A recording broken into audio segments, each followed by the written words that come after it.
සුබම සුබ දවසක් වේවා සියලු දෙනාට. අද දවසේ අපේ වචනින් අපි බිඳක් බලන්ට යනවා. අද දවසේ සුද්ධාත්මයන් වහන්සේ ඔබට මට මොනවද මඟ පෙන්වන්නට යන්නේ? අද අපි බලන්ට යන්නේ කිතුණු ජීවිතයක් තුල තිබිය යුතු ගුණාංග 7ක් ගැන. මේ ගුණාංග 7ක් ගැන මම අද කතා කරන්නට යනවා. ඒකෙන් ගුණාංග 3ක් අද මම මේ දේශනාවේදී කතා කරනවා. ඊළඟ ගුණාංග ටික ඊළඟ දේශනාවේදී අපි කතා කරන්නට යනවා. ඇත්තටම මේ මොකද්ද මේ ගුණාංගය? අපේ ජීවිතේට අවශ්‍ය කරන ගුණාංග මොකද්ද? ඇයි අපිට මේ ගුණාංග අවශ්‍ය කරන්නේ? අපි එදිනෙදා ජීවිතේ ගත කරන මේ කාලේ අපේ සමහරක් ප්‍රශ්න ජය ගන්නටත් අපිට පීඩාවක් වෙද්දී අපි ඒක ආශිර්වාදය කොට අරව ගන්නටත් දවස්පතා අපි මේ ගත කරන්නෝ ජීවිතය තුල මහිමෙන් පිරුණු ජීවිතයක් ඇටියට ගත කරන්නට අපිට අවශ්‍යයි. අද මේ ගුණාංග අපේ ජීවිතෙන් නැති වෙලා ගිහිල්ලා තිබෙනවා. කිතුණුවාගේ ජීවිතෙන් මේක නැති වෙලා ඈත් වෙලා ගිහිල්ලා. ඒ නිසා අපිට මේ ගුණාංග ටික අපේ ජීවිතය තුළ තියෙන්න ඕන. මම අද දවසේ කතා කරන්න යන්නේ පළවෙනිම අපිට තිබිය යුතු ගුණාංගය තමයි යාඥාව. අපේ ජීවිතය තුළ අනිවාර්යයෙන්ම යාඥාව තිබිය යුතුයි. කිතුණුවෙක්ගේ ජීවිතේ මම මේ කිතුණුවෙක් කියනකට වැඩිය මම මෙහෙම කියන්නම් දරුවෙක් උන්වහන්සේගේ දරුවෙක්ගේ ජීවිතය තුළ තිබෙන්න උන ප්‍රධානම ගුණාංගය තමයි යාඥාව.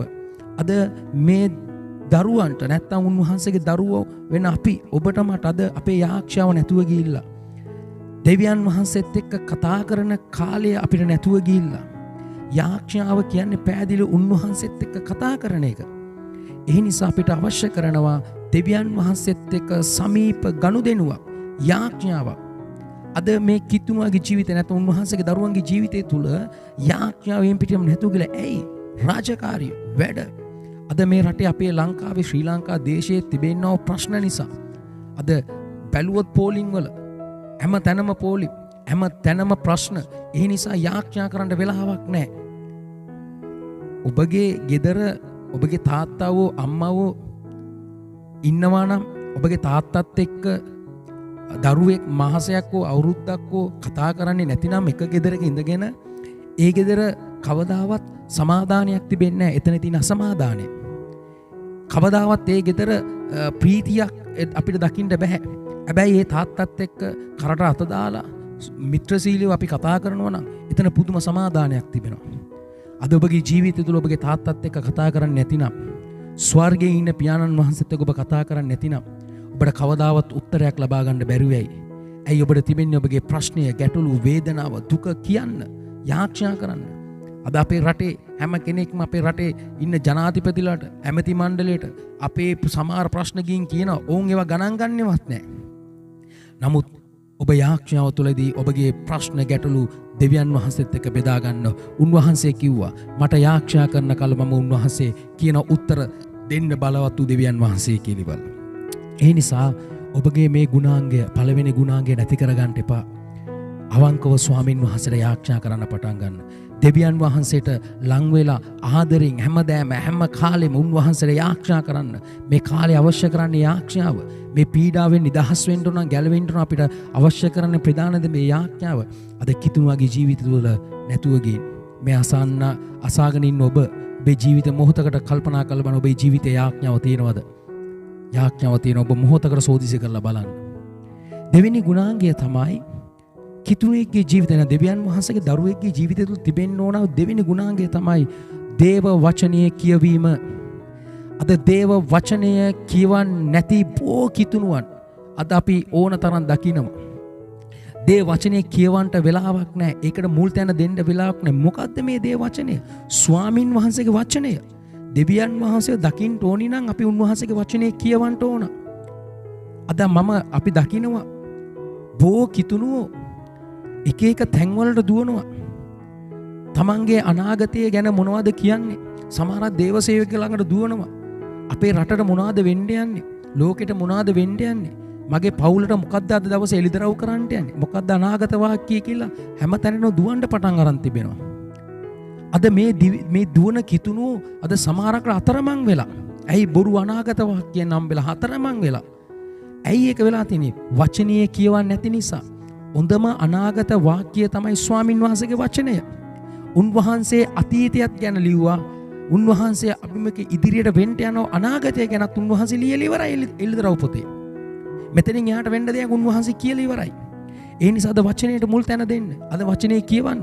අද මේ වචනේ දන්නේ නැති නිසා කිතුනුව මුලාවට ගිහිල්ලා. වචනේ කියවීමෙන් අපිට ලැබෙන අපිට වාසිය මොකද්ද?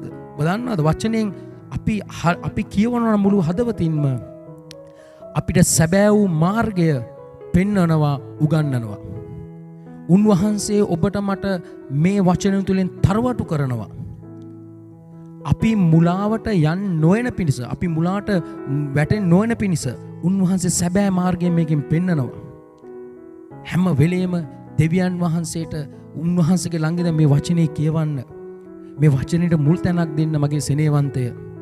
මේ ගුණාංගය ඔබගේ ජීවිතේ තියාගන්න උන්වහන්සේගේ වචනේ කියනවා මේ ව්‍යවස්ථාව රෑ දවල් මෙනෙහි කරන්න ආශිර්වාද ලද්දෙක්ය. අද අපි වෙනත් දේවල් පස්සේ දුවන්න පටන් අරගෙන නමුත් වචනෙට මුල් තැන දීලා නැහැ. අපි මේ ගැන සමහරක් අය ඇරිලවත් බලන්නේ නැහැ. ඒ නිසා අද මුලාවට ගිහිල්ලා අද කිතුණුව මැජික් වගේ අහස්කම් බලාපොරොත්තුෙන් පුදුම විදියට දුවන්න පටන් අරගෙන. ඕන් අද අතරමං වෙලා මම ඔබට කියන්නම්. ඔබ තාමත් ප්‍රමාද නැහැ. උන්වහන්සේගේ වචනයට මුල් තැන දෙන්න. කියවන්න හොඳට කියවන්න. ඒක කියවද්දී ඔබේ ජීවිතේ කොහමද යන්න ඕන? මොනවද කරන්න ඕන? මොන දේවල්ද නොකර ඉන්න ඕන? මේ හැම දෙයක්ම මේ සුද්ධෝ ලියවිල්ලේ ඔබට මට උන්වහන්සේ කතා කරලා ඉවරයි.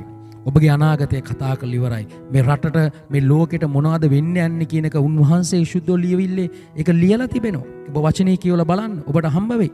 සුද්ධාත්මයන් වහන්සේ ඔබට මඟ පෙන්වයි.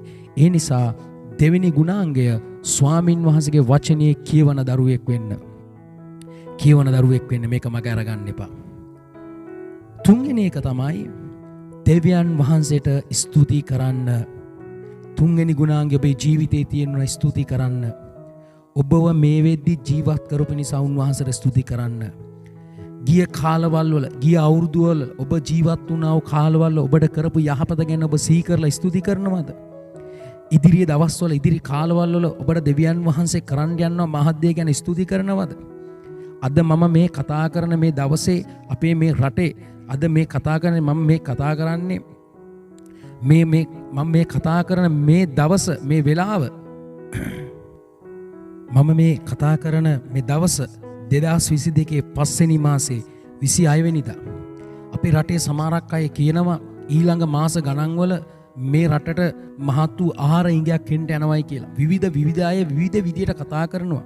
නමුත් කිතුණුවේ ජීවිතය තුළ තිබිය යුතු ගුණාංග තුන්වෙනි ගුණාංග ස්තුති කරන්න. ඇයි දන්නවද? ඉදිරියට ඔබට කරන්ට යනවා යහපත ගැන ස්තුති කරන්න. ඔබ කවදාවත් කුසගින්න ඉන්න යන්නේ නැහැ.